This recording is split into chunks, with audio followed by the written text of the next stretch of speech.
Hello, I'm Liz Lumley, and this is Finextra at Cybos, and today I'm speaking to Tim Howell of Euroclear. Now, a lot of people in the industry talk about this idea of a collateral shortage.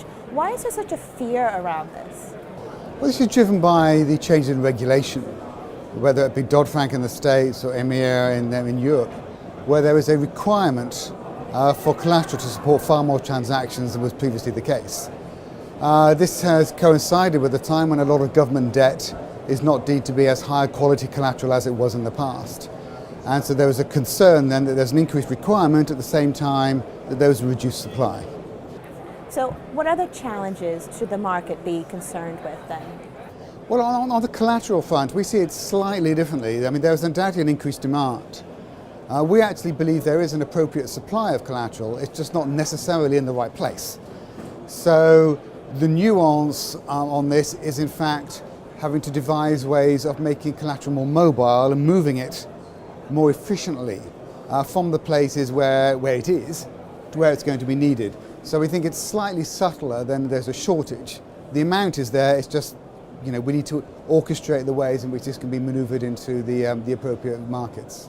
Of course, the financial services industry is subject to a wide range of regulations, but which regulations most impact the central securities depository market? Oh, there is no doubt that the key regulations impacting that side of the world is to do with the collateral. So it is the EMIR in Europe and it is the Dodd-Frank out of the States.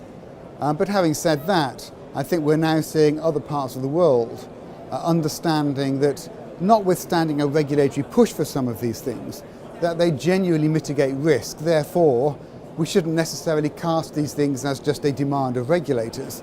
There is in fact a genuine business value in it.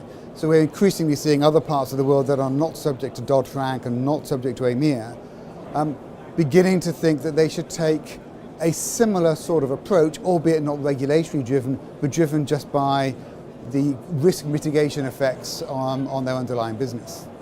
So collaboration is another word that's used a lot at this show and in the industry. How important is collaboration and partnerships? Oh, I personally believe that collaboration and partnerships are absolutely vital, and I believe that if you can't do that, and they are difficult, you're going to be severely curtailed.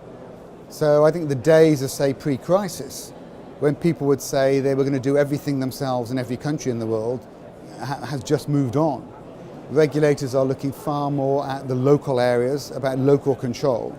Therefore, in order to garner the benefits of economies of scale, you have to do this by working and playing well with other people rather than just necessarily owning them.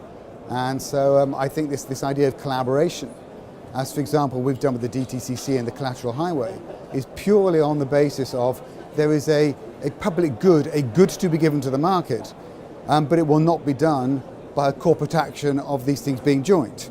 So you end up with an interoperability. People have to work on the same system to create that efficiency, and by definition that will be done under a form of collaboration, albeit collaboration can take many forms.